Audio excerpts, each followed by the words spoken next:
like, if I could fire my ray gun in flight, that'd be no problem. But unfortunately, I'm using my hands for my wings, so I can't fire my ray gun.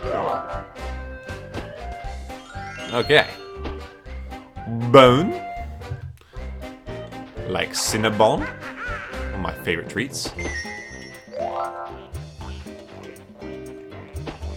And what do we have over here? These are really well-designed levels. Oh! I love that, you know, we've got these really intricate paths that we can follow. There's spirals and ships and stuff. You know, I'm making a distinction here between the aesthetics of the level, you know, just the theme, the colors, the art, and the actual design, the actual path that we have to take. I think the path is very fun. It's very unique, and as far as removed from a straight line as you can get. You know, we're going up, over, sideways, gliding this way and that way. It's a ton of fun. All right. So more little pirate guys. Now a lot of these guys are reskins of earlier enemies, and I don't have a problem with that. It's a way to save resources. You know, you are limited by the amount of memory that a disc can hold here. We do have some new enemies here in the form of these weird little pogo stick guys. They're kind of creepy in and of themselves. They definitely chase us down. You're one of those aggressive enemy types. Alright, some coming up on us now. Ah! Oh, that didn't work. Apparently, they're like, even if I spin, they will hit me. Too slow, wow.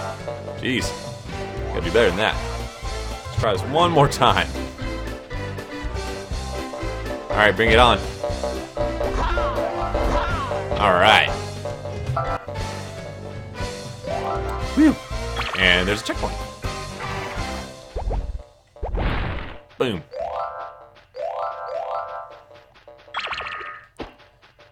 Sounds like we got some more pogo stick guys up here. We do.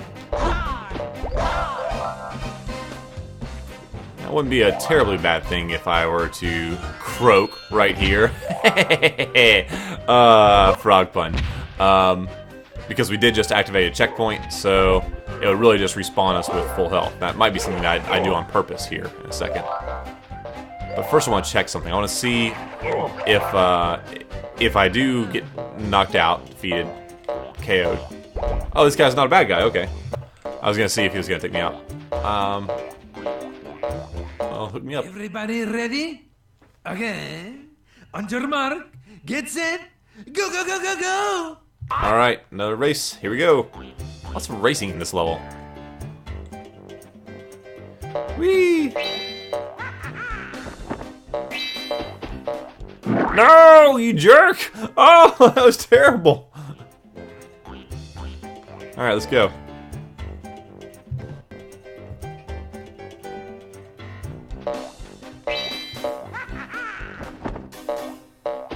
Little twerp pushed me off the ledge last time. Alright. Got him this time. Hey, no fair! You can jump all the way up there? One of the trickier races we've encountered so far. Partially because this guy's just a cheating jerk. Alright. Going ahead, going ahead. Stay on it, stay on it! You're almost there, Robin. You can do this. You can do this. Come on, get it. Woo! Way to go, okay? Hey, you give him the Muppet token, okay? Ah, Pepe. His voice never gets old. Alright, Muppet token. This will come in handy later. I need one more letter for the bonus box to open here. So, but before I go down there, I'm very curious, like, if there's something these cannons are for that I'm just not getting. Or if they are just legitimately decoration. I don't know. Alright, what do we have over here? In this direction. Nice skull wallpaper paper that I got in here.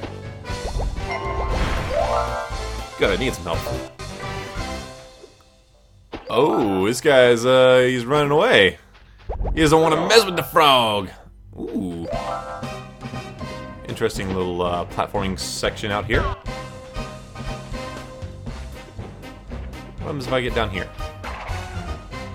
Okay, this just is a way for me to get back to the start of it. Got it. So if I fall, it's no big deal. Hey, there's the final letter.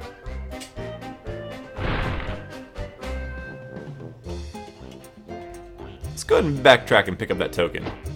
Although I think I have plenty of tokens right now. I don't really need any more. I'm more limited by the evil energy than I am by these Muppet tokens. But I'm not sure how many I need in order to unlock the final boss. So we might as well pick them up as we go, right?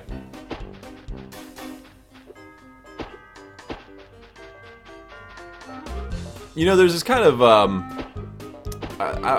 almost a morbid fascination from the 90s with this kind of cavalier attitude towards death and doom and gloom, you know, in a lot of popular culture. And again, I'm specifically referencing Tim Burton here, you know, but not just that, but we see it a lot in a lot of Warner Brothers IPs as well, and even films like Who Framed Roger Rabbit, right? It's a movie that's kind of dark, really. You know, it's played off as a comedy, and it is a great comedy. And it's certainly a family-friendly movie if you just kind of ignore Jessica Rabbit. But no, it has some really like adult elements to it, you know. And I think we saw that in a lot of other quote-unquote, you know, kids games and movies and such from that particular era. Just the 90s was a little bit, like I said, a little more cavalier about what we consider to be appropriate for kids, you know? And this is all just personal conjecture, just from what I've personally experienced and being exposed to the media from that period of time. But I feel like a lot of that did, we did see a change in some of that. Oh, I need more Muppet tokens. Okay, let's see if I can find more of those. Let's head on back to the Deadlands. I'm just in 5 there. I can get enough there. Yeah, I feel like the shift in tone for a lot of kid-friendly programming really came as kind of a response to September 11th, to be honest. I think that's a major turning point for a lot of media. Because so much media is American-produced, right? And there's this kind of glib, cavalier attitude in the 90s that, you know, America's the best country in the world, nothing bad can happen to us, you know. And I think that was really challenged by September 11th, obviously, in a very real way. And I think it was definitely a wake-up call for a lot of people. And I think that the media responded in kind to that. We started seeing less, you know, kooky family-friendly features that made fun of death and monsters and evil stuff. But it started making a comeback lately. Like fish in a barrel, okay? Alright, shooting all of that. Okay, I can do that.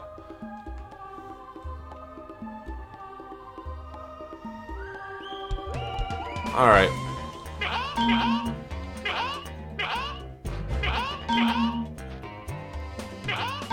Oh, this is fun. Yeah, I mean, we still have things like, you know, The Grim Adventures of Billy and Mandy, and more recently, you know, Hotel Transylvania. I think we're seeing a resurgence of this kind of like funny monster motif, but So go get your Muppet token, okay? but funny monsters have kind of they've been on hiatus for a little while. That's part of why I'm enjoying this game so much. Is you know, games like this. Medieval, another game that had that quirky, evil atmosphere, you know. What's other quirky games with the dark undertones? There's Death Jr., which I have not played. I'm very interested in playing it, but it's again a you know, a quirky platformer with death as a major theme, obviously. And all kinds of haunted characters and environments. So I am looking forward to playing that. I actually do have it on the list of you know, future playthroughs that we'll be doing on UnderPlayed. So if you do want to stick around and watch that, go ahead and subscribe to the channel, and you'll see it when it comes up. And I also want to apologize to you for just mentioning the dirty S word. I promised myself when I started Underplayed that I would not be one of those guys that's like, hey y'all, go ahead and like and favorite and comment and subscribe. YouTube's been around for, let's see, came out in 2005, right? Maybe, or even in 2005. But the point is, it's been out for at least 10 years. People know how to like, comment, favorite, subscribe, all that kind of stuff. It always irks me when people ask for that specifically. It sounds like begging, you know, and nobody wants to come across as that, you know. If you enjoy the content you see here, I'm really thankful. This is why I do it. I do it to provide entertainment and education, and really kind of open up a discourse. You know, I want to, you know, expose people to underplayed games that they might not have been able to experience until now. That's why I do it, not really for fame or popularity or anything like that. Because indeed, if you're looking for popularity, the internet is not the place to go for it. But if you do enjoy what I do, I really, really appreciate your feedback on that. If you don't enjoy what I do, I appreciate your feedback on that. I've made many great improvements to the show based just on what users and viewers like you have left behind. You know, with regards to what you want the commentary to focus on, whether you want there to be commentary at all, the audio levels. You know, I know it's actually user feedback. That's the reason that we bought this shiny new microphone that we're playing with right now. And the show's just so much better for it. So I'm super thankful to you guys as the viewers in entering into that conversation with me and letting me know what you like, what you don't like, so that I can create a better, higher quality show for you. I love that. I love that about this era that we're living in. That we can have this back and forth between content producers and the viewers, and I think it works out better for just everybody involved. You know, I'm not talking into a vacuum here. I'm actually interacting with you guys, and that's fantastic. All right, what do we have here? We got more lava. It's a pretty wide open area. Oh no! We got a little spinny mummy. Those guys are fun. Alright.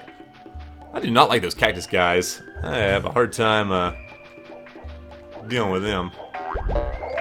Partially because I'm having a hard time seeing just how far, like, what is the range on my little ray gun. It looks like it's really short, but let's kind of turn to the side here. I think it's deceptively long. I think that it actually reaches a lot further than I'm getting it credit for. This is one of my more favorite levels that we played through so far. I really like the soundtrack in this level. If you listen, you can hear elements of a choir in it, which is just fun. Very reminiscent of what you might hear in, like, Batman, you know? And I like that. Plus, I love this big skybox and looking out and seeing, like, this massive horizon in the distance. You know, when you have, especially in these older games from this particular generation, when you have a skybox that really sells that sense of grandeur, and you can see you know, mesas off in the distance and clouds and such, it really lends a lot of credibility to the world. The world feels much bigger.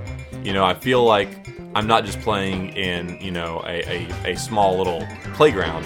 I feel like I'm in an actual part of a canyon, you know, somewhere, I don't know where, that would have this kind of terrain. But it comes a lot more alive. It feels a lot more salient and relevant to me.